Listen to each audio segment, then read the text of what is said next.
Like, you're good. You're good. It's not a lot of times I'm at a loss for words.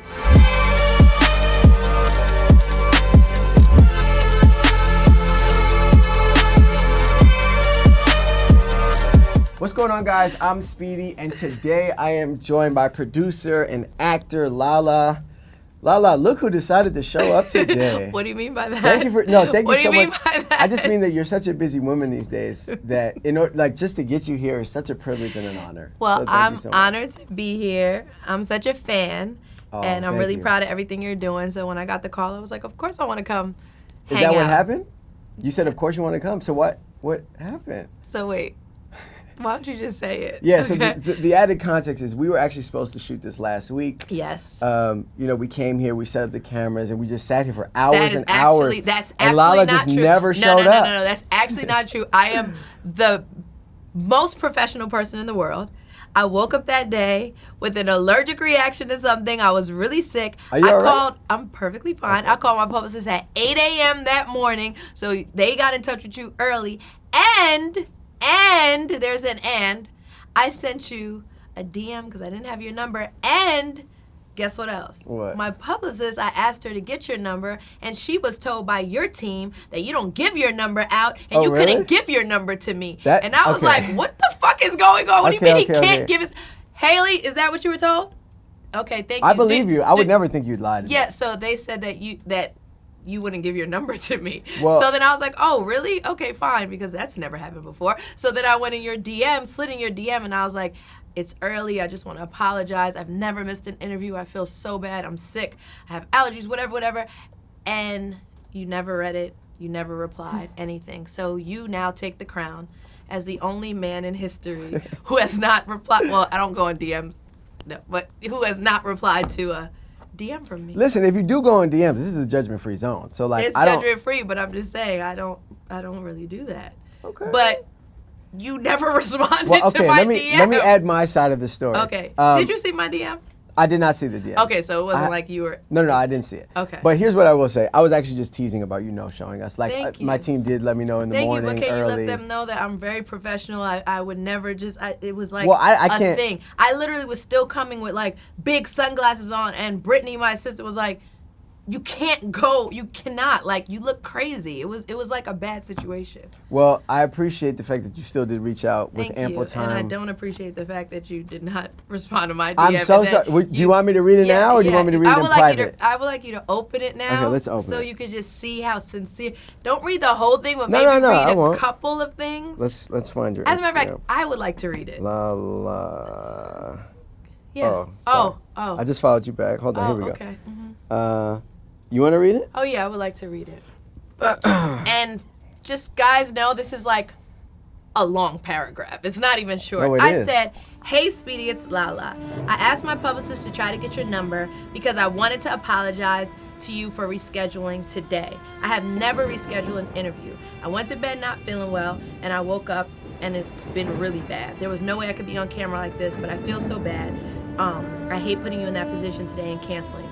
Here's my number, please hit me. I just want to sincerely apologize and hope we can reschedule right away. Oh, that's such a lovely message. Wow. Oh, thank wow. No, that and is you actually got my very number, sincere. And I put my number there. Oh, okay. we locked in now. Oh, yeah. Now we locked in. I apologize. I 2 didn't weeks see later it. that you didn't even respond. No, let me reply right now. No.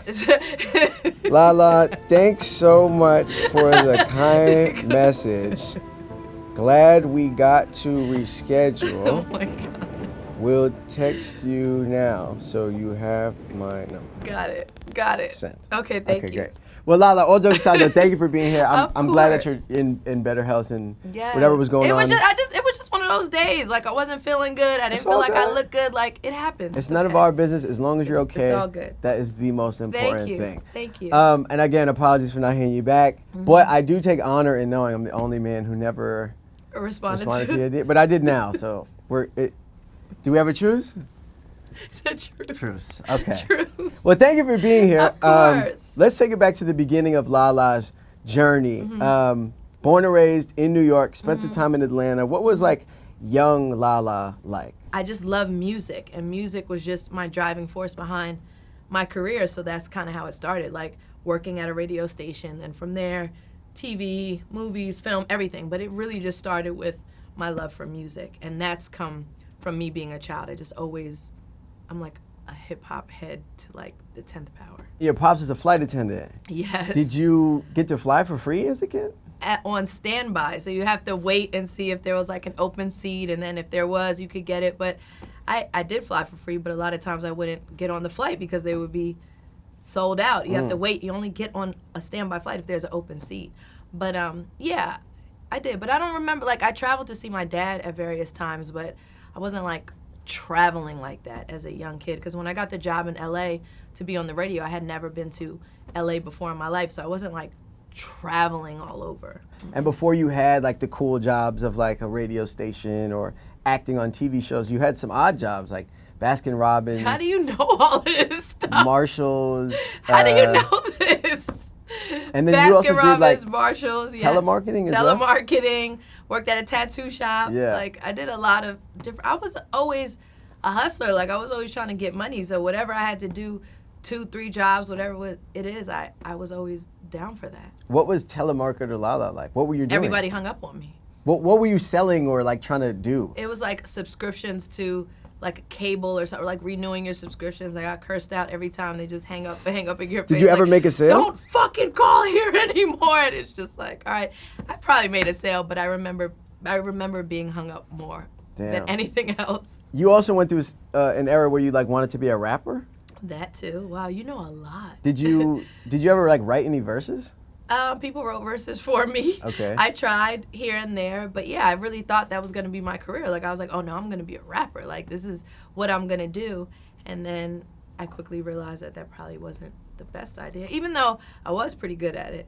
But I was like, let me try something else. So that's when I really just dove more into being a radio personality and then getting the job on MTV and becoming like a TV personality. I think a lot of younger people see you as like a TV star, movie star, but maybe they didn't know that you actually started on this side of things. I did. But before like the TV hostings, you mentioned you started in radio. Mm-hmm. What was that like? You, Luda, like in Atlanta, what was that experience like? It was crazy being 16 and being on like the most popular radio show in the radio station in Atlanta. And back then, like, radio personalities, you still have a few, but back then radio personalities were like the stars. Like, they were stars. They were selling out clubs. People were coming to see radio personalities. Like, that was the thing. Of course, this is before like streaming and all of that stuff. And then you moved to LA. Then I moved to took LA. a gig out there. Yes. More radio. More radio. And then you got like this MTV gig. Yes.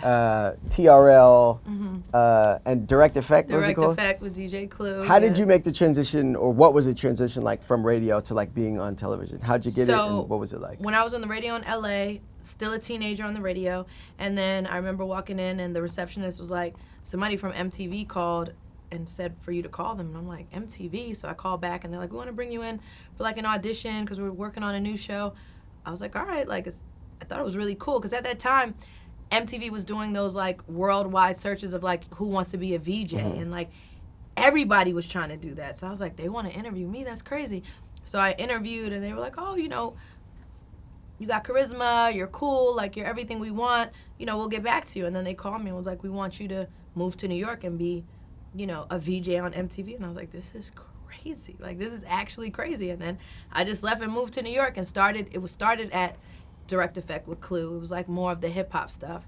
And then from there, they brought me over to start hosting TRL, which was like the big show for them. So I was like, this is kind of crazy. I think the way people meet you, sometimes it's very hard for them to forget. And so for a while, in a certain community, you were like Lala from MTV. You've obviously outgrown that. But during that time, especially post MTV, was it like frustrating for you? Super. To like always have to be super, because you want to be grateful for it. Like, MTV changed my life, and people still talk about, you know, I saw you, I watched you growing up, I grew up with you, whatever they say, which I'm so grateful for. But then it took so long to shake that off, like you said. So when I was trying to now transition into acting and all the other things I was doing, it's like, oh, that's Lala from MTV, so you're gonna put her in your movie? Like, is she gonna play herself? And I'm like, I don't wanna play myself. Like, I take this seriously. I wanna be an actor. I wanna play roles and characters. They're like, oh, you can do a cameo, you're Lala from MTV, or you can be the host in the show, or here's the mic, and you can be the DJ or whatever. And I'm like, that's not what I'm trying to do. So it took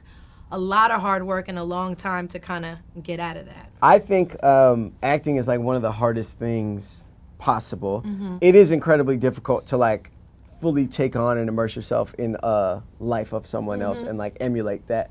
But what would make that for me even harder is when like emotions get involved and you have to do love scenes or sex scenes or relationship type scenes.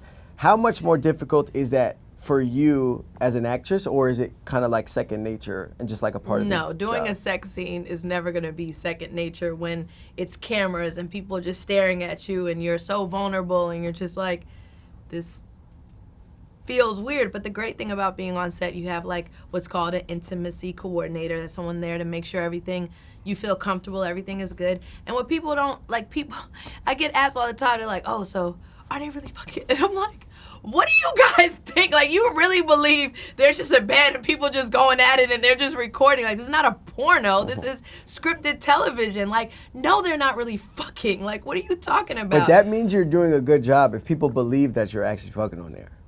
Yes, but I don't want people to believe that I'm actually fucking on there because I'm not. And it's very choreographed. Like, if you were there to see it, you would be like, okay, this is actually, it's not as great as it looks. It's kind of like, okay, put your hand there. All right, now move your hand up. All right, cut. Turn this way. It's not like a fluid sequence where you're just like, go. It's just not like that. Is it awkward? It's very awkward. It's very awkward. So your wish is to have a partner in the scene that is cool and patient and understanding so it doesn't feel awkward. And I've been blessed to have great partners when I've had to do those scenes that haven't made it too Uncomfortable. weird. Yeah. So you've never had a partner in a sex scene that was like, it was like a little, maybe the rhythm wasn't there.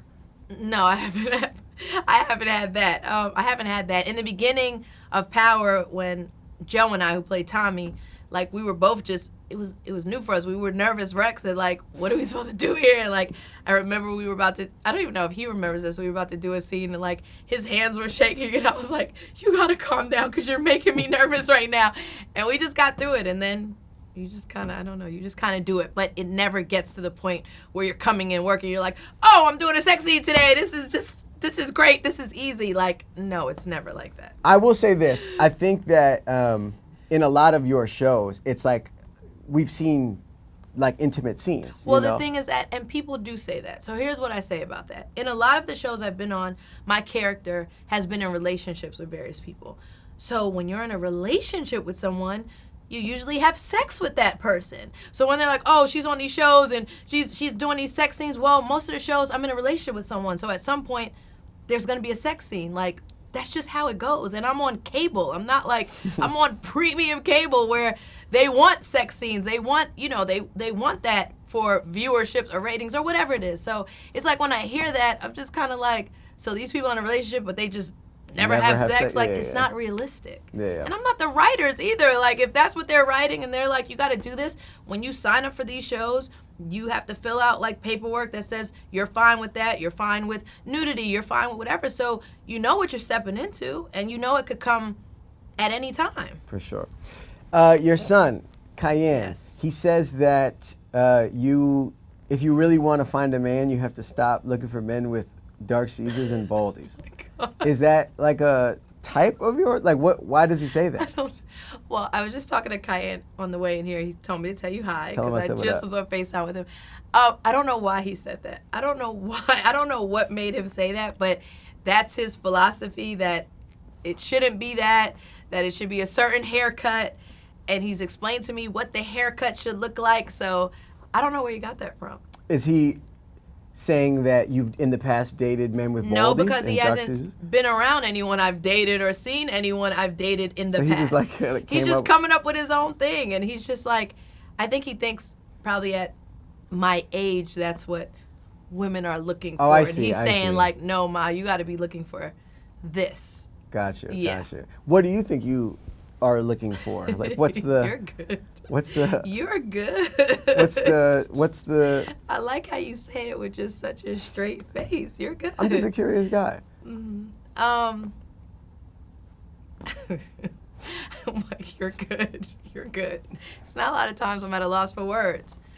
I mean, what are people looking for in their life? They want somebody that makes them happy. They want to laugh. They want to have fun. Like, they want somebody, I think most people want somebody who believes in God, believes in family. Like, those are the things that I want. I don't think I'm much different than most people. It's got to be a full package. A total package. And I have a lot of my friends telling me now that they date ugly guys. It's a lot easier.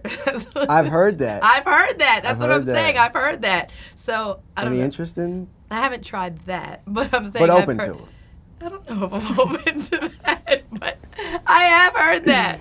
Dating in the spotlight is something that seems very difficult. How did I know? Somehow I just knew we were going to get here. But I mean, we were talking about but love. You're really good. Thank you. I appreciate it. It's taken a lot of You're hard good. work. The way you... Dating in the spotlight seems like something that is very difficult. When you're famous, I guess it's kind of like a byproduct of that. Where are you at with it now? Are you more on the tip like, I'd prefer to just date in private, or is like public dating something that you can see yourself doing again? I think it's good to keep things private until you feel like you're ready for the world to know about it. I feel like anytime the world gets involved too early, that's when things get messy and messed up. And a lot of times we get so excited when we meet somebody that's like, I want to post, I want the world to know, I'm so into this. And then the comments come and the phone calls, and then you're like, this just doesn't feel as good as it did when we were keeping it private. So I think keep it private till like you feel sure, and also till you're ready to deal with everything that comes with it, and then pop out. Yeah.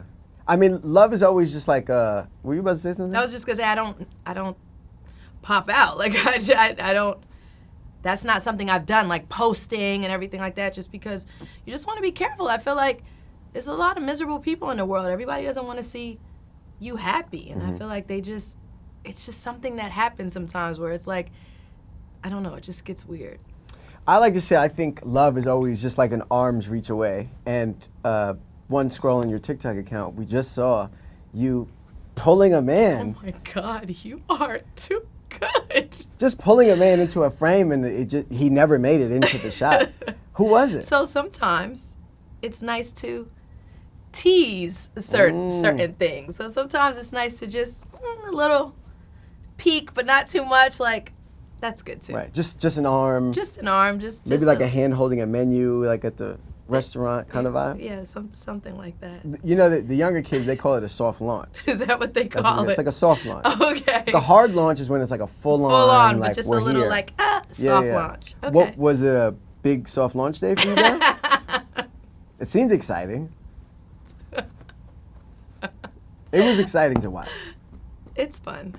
It's fun to watch. It's fun to watch, and it's fun to see, like, I guess how invested people are into it. I guess I never really feel like people care that much, but then you're like, oh no, they care. They want to know. People definitely care. They care. They want to know. Yeah. Your dad met his wife on Plenty of Fish. Plentyoffish.com. Yes. Yeah, like the dating app. Yes. Was like dating site something that you ever like tried to dabble in? No, I haven't. I have never been on a dating site. I'm not knocking it. I haven't done it. I always hear about the dating sites that are like, for people, creatives or people in the entertainment industry. Like there's Raya? Are you on Raya? I'm not. I've actually also never been on the dating app. Okay, before. I don't know. You give me like you could be on Raya vibes. Okay. Wait, no. that's honestly devastating to hear. Why do I give dating profile vibes? Well, we're gonna get to you in a minute because you just drilled me about my dating Yeah, history, I'm just a curious there's guy. a lot of talk about your dating history Not these me. days. Yes, there is. No. Yes, there is. Wait, so I don't mean to cut you off. Yeah, were because you saying- don't want me to talk No, about you it. were just saying you had never been on Raya. I've or never been anything. on Raya, but I've heard about it. I don't know. I'm just not. I'm not there. Like I don't feel like I need to do that. No, clearly not. We just saw the arm, so like, no need for the Raya. What I did think was interesting though was You're not gonna let it go. Oh, I won't bring it up again. But what I do think was interesting is you like describing Raya like, oh, dating apps for creatives. But it's Raya. You know that. It's Raya. But I have a lot of friends that are on Raya, and some super successful with the app, and some not as successful. Yeah. I don't know. What is your issue with a dating app? Why won't you get on? No issues at all. I just not my thing. But why? I'm more into interviewing people. I love to get to know people like yourself and ask them questions I've always wondered. Similar to this But question. what about when you're trying to date someone? Let me ask you this. Yes, you're good. You're good. One of like my favorite memories in the lore of Lala is you holding your phone up at a basketball game. Oh my God. It's like a meme that's taken on a life of its own. It has. What was the origin? Like, what was actually happening in that moment? So I was in Chicago shooting The Chi, and I was running late because the scene went really long, and I was just like, I look crazy. I don't even want to go to the game like this.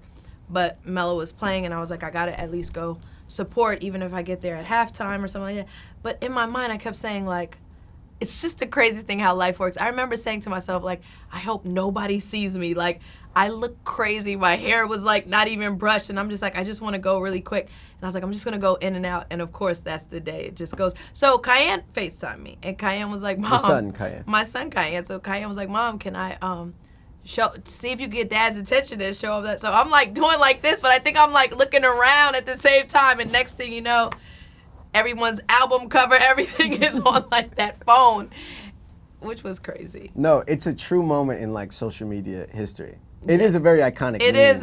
It is. But it's the day that I told myself, I hope no one sees me today. But that's always how it works. That's how it works. Let me have been like hair done, makeup, outfit. Nobody would see me. Nobody would care. The day I'm just like whatever, it goes crazy. But so when you see it, do you get mad or do you laugh at no, some of I the laugh jokes? about it, but it's not what people thought. I wasn't mad at Mello. I wasn't like saying something mean to. It wasn't that. It was literally like, look at your son, and I'm like looking around at people, and I'm just trying to show him the phone. It wasn't.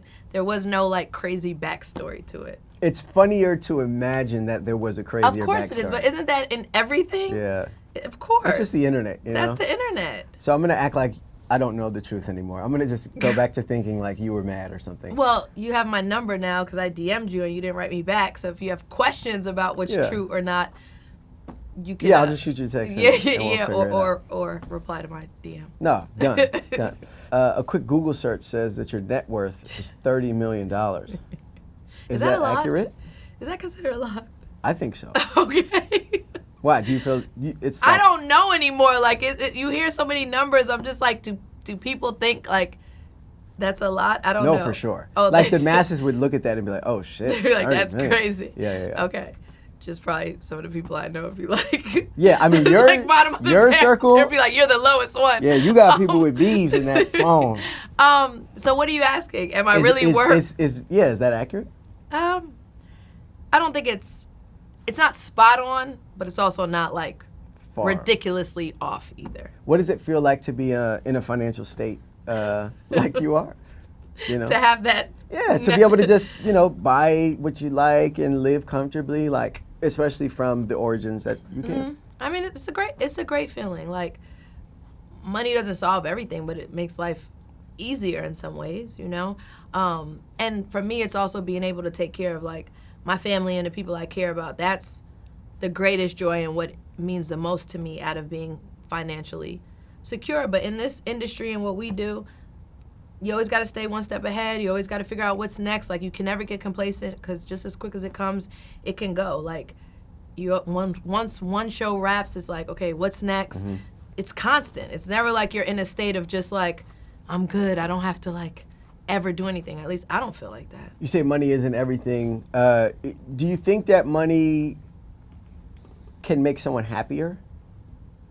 Yes, I do. And I think when people say it can't, they're lying. Like, even if you're upset, if you're sad, if you're crying, you got a breakup or family stuff, and you can have money and go on a trip and just get away or whatever, like, that's not going to make the problem disappear, but it makes dealing with it a lot easier. Like, yes, it does. It can. But when you rely on it solely for your happiness, that's when it goes left. That was deep. Thank you. That was very poetic. Thank you. Good way to put a ribbon on that. Thank you. I appreciate that. You were also in the Drake "In My Feelings" music video, yes, which is like a super cultural moment. What was it like being a part of such a big record? I love that. I mean, I love Drake.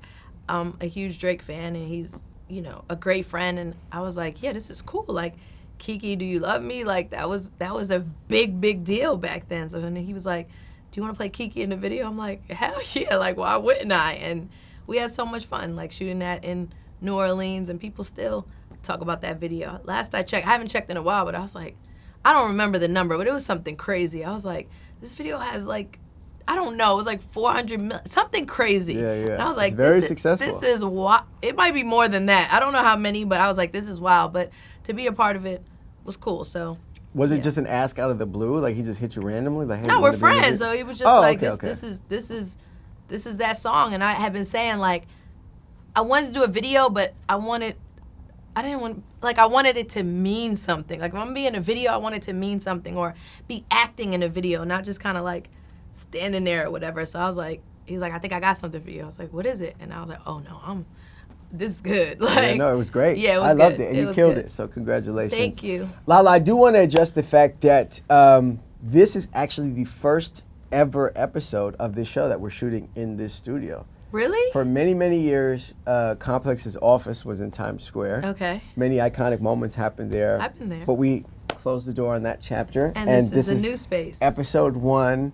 And so, yeah, I'm you are the honored. first ever guest on Yes. 360 in this place. I'm honored. I am super honored. Thank you for having me. No, we're honored to have you. Thank you. 360 is a show that means so much to me, but 360 also means a lot to you, That's yes? crazy. Like the common threads with us is crazy. So 360 is the name of my prison reform program that I do out of Rikers Island for young men ages 18 to 21. We help them while they're incarcerated with everything they need from mentorship, job training, and then when they come out, we try to get them jobs and whatever they need to get situated. But yes, it's called 360, which is crazy. I'm like, I need to take some of this merch, but that is kind of crazy. No, it is. Just cross out Speedy Yeah, and then yeah, you have yeah. a 360 mug.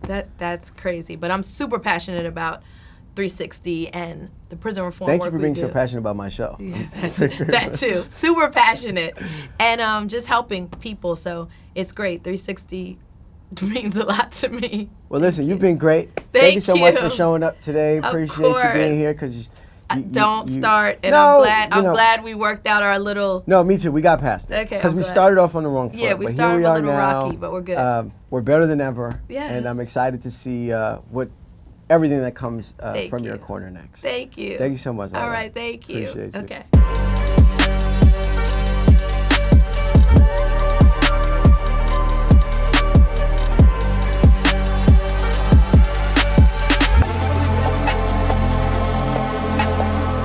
So how often do you do this? We do 12 a year. That's it? 12 a year. That's why when somebody don't come, it's devastating. You know? So But- did I really fuck things? Oh, terribly. You have no idea. It costs us so much money.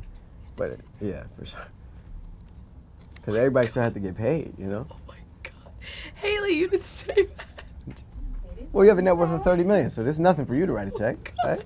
Nah, this fucking you. Nobody lost anything.